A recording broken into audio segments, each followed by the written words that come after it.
Angka kemiskinan yang terjadi di Sumatera Selatan selama ini ternyata didominasi dari wilayah pedesaan. Berdasarkan data dari Badan Pusat Statistik atau BPS Sumsel pada bulan September 2020, jumlah angka kemiskinan di pedesaan sebanyak 13,25%. Sedangkan untuk di perkotaan sendiri angkanya sebanyak 12,52%.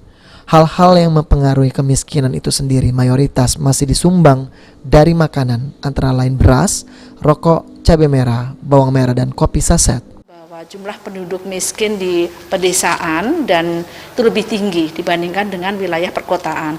Di pedesaan sendiri tahun 2020 September tercatat sebesar 13,25%.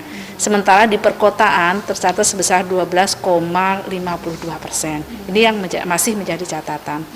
Kemudian hal-hal yang mempengaruhi kemiskinan sendiri itu mayoritas masih disumbang oleh komoditas makanan. Ya sekitar 71%-an lah seperti itu. Nah antara lain apa? Beras. Ya.